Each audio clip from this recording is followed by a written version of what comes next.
Hello everyone, good morning. मैं अंजलि ठाकुर और आप सभी का स्वागत है हैंडबुक ऑफ मेडिकल में। जैसे कि मैं अपने वीडियोस में बताई थी कि मैं जो भी ऑर्गेन्स होगी मेरा पूरी कोशिश रहेगी उन सबको आपको लाइव वीडियोस दिखाऊं। तो आज की जो टॉपिक रहेगी वो लीवर पे रहेगी। तो आज की टॉपिक में सिर्फ हम लीवर का जो लाइव वीडियोज़ हैं और डायग्राम है उस पर डिस्कस करेंगे। सेकेंड वीडियो जो हमारी आएगी वो लीवर की थ्योरी पे आएगी एंड थर्ड वीडियो जो आएगी वो सिर्फ MCQs पे आएगा। तो हम बिना देर के लीवर की जो वीडियोस हैं वो स्टार्ट करते हैं और उसके थ्रू समझते हैं कि इंट्रो हम ले लेते हैं कि लीवर होता क्या है। तो the liver is the largest gland in the body. Liver क्या है? तो सबसे बड़ी और लार्जेस्ट ग्लैंड है हमारी बॉडी में, जो कि कहाँ सिचुएटेड होती है? तो एब्डोमेन के अपर राइट साइड में, एब्डोमेन कैविटी के अपर राइट साइड में सिचुएटेड होती है and beneath the diaphragm. It is largely protected by ribs. और लीवर को जो प्रोटेक्ट कौन करता है? तो रिब्स प्रोटेक्ट करता है। तो क्योंकि लीवर क्या है, बहुत बड़ी लार्जेस्ट ग्लैंड है और इस पर कोई किसी भी तरह की प्रॉब्लम नहीं आती है, क्योंकि कौन प्रोटेक्ट कर रहा है? तो रिब्स प्रोटेक्ट कर रहा है। लीवर जो है उसके दो लोब होते हैं, एक राइट लोब एंड एक लेफ्ट लोब। तो हम जब भी इमेजिन करते हैं तो लीवर के राइट लोब ही इमेजिन करते हैं। और आप देखोगे कि अगर लीवर अफेक्टेड भी होती है ना कोई डिसऑर्डर से, तो लीवर की राइट लोब ही ज़्यादा अफेक्टेड होती है। और अगर कोई प्रॉब्लम जैसे कि सिस्ट आ गई हैं तो लीवर के राइट साइड ही सबसे ज़्यादा सिस्ट होती हैं। अगर उसकी प्रोटेक्शन नहीं किया गया, प्रिवेंशन नहीं किया गया, ट्रीटमेंट नहीं चली, तो फिर पूरे लीवर में वो फैल जाती है। लेकिन अगर देखा जाए तो लीवर की राइट लोब ज़्यादा अफेक्टेड होती है। जैसे आप इस वीडियो में देख रहे होंगे, ये लीवर दिख रही है, ये जो ऐसे ये एक वाइट साइडो आ रहा है ऐसे और एक ऊपर, तो ये पूरा का पूरा क्या दिख रहा है? लीवर दिख रहा है। और लीवर का ये क्या है? राइट लोब है। और ये कि आप ये यहाँ जो ब्लैक साइड दिख रही हो, एक ऐसे एक सीधी सी एक लाइन है, एक लाइन ऊपर गई, एक लाइन नीचे आई, और वीडियो में दिखाऊंगी कि यहाँ पे अभी 3 लाइन है। तो ये जो लाइनें दिख रही हैं ये हिपैटिक, ये जो आप देख रहे हो ये हिपैटिक वेन आ रही है, ये पोर्टल वेन आ रही है। हिपैटिक और पोर्टल वेन की जस्ट बीच में हिपैटिक आर्टरीज आती है। और हिपैटिक और ये जो दिख रही है ये IVC दिख रही है।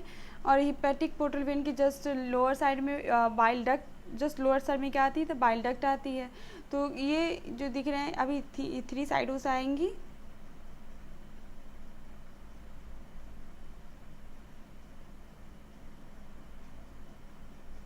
ये जो दिख रही है ना, एक ये अपर हिपैटिक वेन हुआ, मिडिल हिपैटिक वेन हुआ और ये लोअर हिपैटिक वेन हुआ। तो ये पूरे की पूरी क्या दिख रही है? लीवर दिख रही है। लीवर की कौन सी लोब? तो राइट लोब दिख रही है। आप वीडियो के फिर से देखो, कुछ इस तरीके से लीवर दिखती है। ये हिपैटिक वेन दिख रहा है, ये पोर्टल वेन दिख रहा है और ये गॉल ब्लैडर दिख रहा है। अपर के राइट साइड में ही क्या आती है? गॉल ब्लैडर भी आती है। और ये जो साइड दिख रहा है यहाँ पे किडनी भी आती है। जैसे आप प्रूव को थोड़े से नीचे करो और राइट साइड ले जाओ तो राइट किडनी भी दिखती है। तो ये नॉर्मल गॉल ब्लैडर आ रहा है, ये नॉर्मल लीवर आ रही है।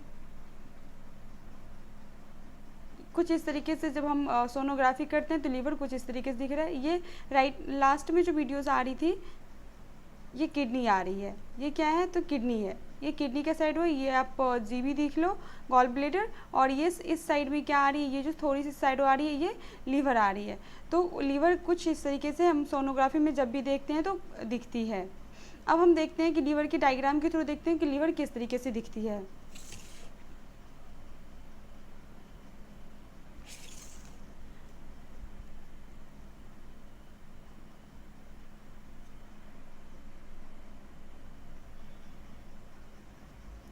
तो आपको बता दें कि जब हम इमेज लेते हैं और लीवर को मेज़र करने के लिए लेते हैं तो लीवर यहाँ से स्टार्ट हो रही है ऐसे, और ये जितना पार्ट्स दिख रहा है ये लीवर का पार्ट्स आ रहा है।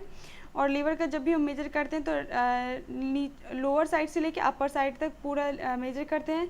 ये अभी एक नॉर्मल लीवर का इमेज मैंने ली हूँ। यहाँ जैसे आप देख रहे हो ये हिपैटिक वेन दिख रही है, पोर्टल वेन दिख रहा है, आर्टरीज आ रही है। और आर्टरीज की जस्ट साइड में जब आप थोड़ी सी और प्रोब को घुमाओ और लेफ़्ट लोब जब भी थोड़ी सी आने लगती है, लेफ़्ट लोब एक्चुअली क्या होता है वो दिखता नहीं है, क्योंकि वो उसकी ट्रांसवर्स फिगर्स होती हैं। ट्रांसफर क्योंकि वो प्रेजेंट कैसे होती है? तो transverse figure the surface being the broken by the passage of vessels which enter the leaves and in the liver. तो ये अभी हिपैटिक वेन है ये जो मेन पोर्टल वेन होती है वो पोर्टल वेन है, और ये पूरी की पूरी लीवर आ रही है। अब जैसे ही लीवर पे थोड़ी सी और डीपली करो तो लीवर के पास से क्या दिखता है, गॉल ब्लैडर दिखता है। जैसे आप देख रहे हैं ये पूरा लीवर है, ये पूरा अभी लीवर आ रही है, लीवर के जस्ट साइड से आपको क्या दिख रहा है, गॉल ब्लैडर दिख रहा है। और जैसे ही गॉल ब्लैडर से थोड़ी सी नीचे आओ और थोड़ी सी राइट साइड प्रूव करो तो यहाँ पे आपको तो यहाँ पे क्या दिखेगी, तो किडनी भी दिखती है। अभी फ़िलहाल क्या है, ये तो लीवर है और लीवर के पास में ही क्या है, गॉल ब्लैडर है, जो कि बिल्कुल नॉर्मल इमेज है गॉल ब्लैडर की, ना ही इसकी कोई थिकन है, ना ही गॉल ब्लैडर में कोई प्रॉब्लम है, और ये भी नॉर्मल इमेज है लीवर की। ये जो लीवर की पूरी ली गई है ये भी लीवर की नॉर्मल इमेज है। अब देखते हैं जो ये जो वेन आ रहा है ना, ये सारी जो वेन आ रही है ना, वो वेन का क्या काम है। तो पहले तो हम देखते हैं जो हिपैट्रिक आर्टरीज़ का क्या काम है। जो हिपैट्रिक आर्टरीज जब हम मेज़र करते हैं तो या इस जगह पे कलर फ्लो एक आता है, और कलर फ्लो डाल के देखते हैं कि जो वेन है, जो हिपैट्रिक आर्टरीज़ है वो प्रॉपर ढंग से वर्क कर रही है, नहीं कर रही है। अब वो क्यों देख रहे हैं, अगर आपको पेशेंट को बताएं कि हमें अपर साइड में पेन हो रहा है, जलन हो रही है, कुछ ऐसा लग रहा है कि भारी भारी सा है, तो इन सब सिम्टम देखने के लिए क्या है ना, हम लीवर को अच्छे से विजुलाइज करने की ज़रूरत होती है। तो हिपैट्रिक आर्टरीज का क्या काम है, तो hepatic artery which arise from aorta and supplies 1/5 of blood to the liver, और जितना ब्लड है उसके 1/5 पार्ट जो है वो हिपैट्रिक आर्टरीज लीवर में सप्लाई करती है, जो कि एरोटा से अराइज करती है। और अगर हिपैट्रिक आर्टरीज़ का ऑक्सीजन सैचुरेशन पॉइंट देखा जाए ना, तो 95 to 100% होती है। किसकी, हिपैट्रिक आर्टरीज़ की होती है। अब जो आता है ना वो क्या आ रहा है, पोर्टल वेन। जो तब से मैंने पोर्टल वेन की डिस्कशन कर रही ना, तो पोर्टल वेन का क्या काम है, तो portal vein formed from the splenic vein and superior mesenteric vein and supply 4/5 of blood to the liver. जितना ब्लड है उसकी 4/5 पार्ट पोर्टल वेन जो है लीवर को सप्लाई करती है, क्योंकि some O2 has taken by the spleen and intestine. The portal vein the blood brings to the liver's nutrition absorbed by the mucosa of small intestine.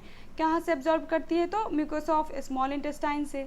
तो portal when का क्या कैसे बनती है, तो स्प्लेनिक वेन और सुपीरियर मेसेंट्रिक वेन से बनी होती है, जो कि ब्लड का कितना saturation point oxygen pass out करती है, तो 4/5 पार्ट ऑफ पास आउट करती है। अगर एग्जाम में हमें क्वेश्चन पूछा जाए तो 70% ऐसे बोलते हैं, जो 70% पास आउट होती है। पोर्टल वेन क्या है ना, just behind the pancreas neck, pancreas के नेक के जस्ट बिहाइंड में दिखती है, और इन्फीरियर वेना कावा के फ्रंट में होती है, और उसकी पोर्टल वेन की डक्ट का ओपनिंग कहाँ है, तो लीवर में होती है।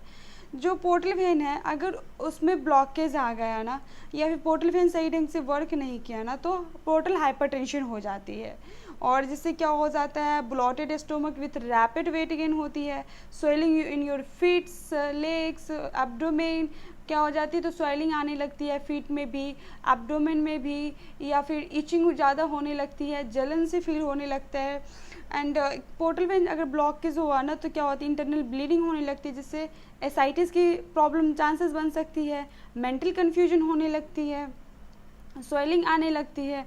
तो ये सारी चीज़ें जब पोर्टल वेन अगर सही ढंग से वर्क ना करे तो होती है।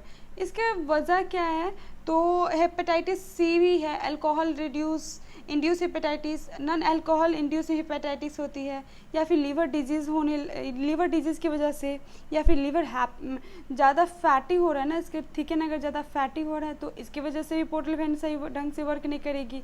तो जिससे क्या होगा ना, अगर आपका पोर्टल वेन सही ढंग से वर्क नहीं करा ना, तो बॉडी के कोई भी ऑर्गन अफेक्ट हो सकती है, because the portal vein the main passage वे क्या है, तो मेन पैसेज वे है, तो ये पोर्टल वेन का काम है।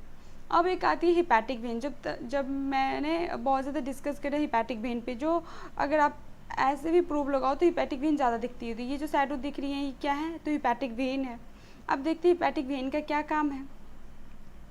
तो हिपैटिक वेन का काम यह है, तो hepatic vein return the blood from the liver, क्या करता है, ब्लड को रिटर्न करता है लीवर से, किस में, इंफीरियर वेना कावा में। क्यों, तो जब हम हेपेटिक आर्टरी क्या किया था, तो अरोटा से ब्लड लाया था लीवर में, जिसमें ऑक्सीजन रिच पॉइंट में मिलती है, जो कि अगर उसका हेपेटिक आर्टरी का पोजीशन देखा जाए तो T12 वर्टेब्रा के पास होती है। तो अब आ गया, अब न्यूट्रिशन एब्जॉर्बेड जो पोर्टल वेन थी वो भी न्यूट्रिशन प्रोवाइड कर दिया लीवर को। लेकिन अब यहाँ से क्या है कि हमें कुछ ब्लड पास करना है, तो जो जिसमें ऑक्सीजन ख़त्म हो चुकी है, तो हेपेटिक वेन वो रिटर्न करेगा इंफीरियर वेना कवा को, फिर इंफीरियर वेना कवा जो हार्ट के जो भी सिस्टम है, जो भी सर्कुलेशन पॉइंट है वो सर्कुलेट करेगी और फिर आर्टरीज़ के हेपेटिक आर्टरीज़ के थ्रू फिर हमारे लीवर में आएगी। तो हेपेटिक वेन क्या है, hepatic vein return the blood from the liver to the inferior vena cava, there are no valves in their hepatic vein. अब हम देखते हैं कि जो एक डक्ट पाई जाती है लीवर में, वो कौन सी डक्ट है, तो बाइल डक्ट है, जो कि formed from union of the bile capillaries which collected the bile from the liver cell. जो किससे कलेक्ट कर रही है बाइल, तो लीवर सेल से। और the bile duct start where the duct from the liver and gall bladder join and and the small intestine. Start कहाँ से होती है, लीवर से, और इसका जॉइंट स्टार्ट कहाँ से होती है, तो लीवर से, लीवर और गॉल ब्लेडर के एंड से, और स्मॉल इंटेस्टाइन पे जाके ख़त्म हो जाती है। जो बाइल है वो बाइल जूसेस बनाती है, जिसे हेल्प क्या करता है, डाइजेस्ट करने में हेल्प करती है, किसको, तो फैट्स को। अगर बाइल सही ढंग से जूस का फॉर्मेशन ना करे ना, तो पेशेंट को फीवर हो सकती है, डार्क यूरिन हो सकता है, इचिंग हो सकती है, जॉन्डिस की प्रॉब्लम आ सकती है, नोजिया हो सकती है। जॉन्डिस की प्रॉब्लम क्यों आएगी, तो अगर बाइल में ज़्यादा बिलिरुबिन का फॉर्मेशन होने लगा तो जॉन्डिस का कंडीशन बन सकता है। तो ये कुछ इस तरीके से लीवर दिखती है।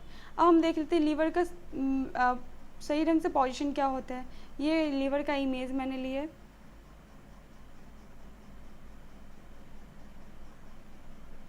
ये आप देख रहे हो कुछ इस तरीके से लीवर दिखती है। लीवर का ये भी नॉर्मल इमेज है। यही अगर लीवर फैटी हुआ ना, तो ये जो साइडो से ज़्यादा दिख रहा है ना, ये धुंधला से ज़्यादा दिख रहा है ना, ये थोड़ा ज़्यादा दिखने लगती है। जो लीवर का नॉर्मल साइज़ क्या है, तो 12 सेंटीमीटर है। 12 सेंटीमीटर से अगर ज़्यादा 13 सेंटीमीटर आया तो पिक पॉइंट मानते हैं, और उससे ज़्यादा आया 14 सेंटीमीटर आया तो लीवर का साइज़ इनलार्ज मानते हैं, जो उसको हम लोग मेडिकल टर्मिनोलॉजी में हेपेटोमेगाली कहते हैं। अगर लीवर का फैटी ज़्यादा आया तो हम फिर लीवर फैटी देते हैं, जिसको लीवर के फैटी 3 टाइप्स में डिफाइन करते हैं। एक माइल्ड हेपेटिक फैटी होती है, मॉडरेट फैटी होती है, एंड सीवियर फैटी होती है। तो फिलहाल अभी जो इमेज मैंने ली है वो है नॉर्मल लीवर का। लीवर कुछ इस तरीके से हमारे बॉडी में दिखती है। ये पूरा आपको लीवर दिख रहा है, लीवर के जस्ट नीचे स्टोमक दिख रही है, ऊपर लंग्स दिख रहे हैं। और यही लीवर को जब हम और अपनी बॉडी के अंदर देखें तो कुछ इस तरीके से दिखती है। जब हम सोनोग्राफी करते हैं और सोनोग्राफी में जो इमेज लेते हैं वो लीवर की कुछ इस तरीके से इमेज आती है। तो ये रहा आज के हमारे वीडियो में लीवर का। अब नेक्स्ट वीडियोस रहेंगी वो थ्योरी पे डिस्कशन रहेंगी, और लास्ट वीडियो जो लीवर की रहेगी वो MCQs पे रहेगी। तो हमारे वीडियो को please like, subscribe and share करें, और हमें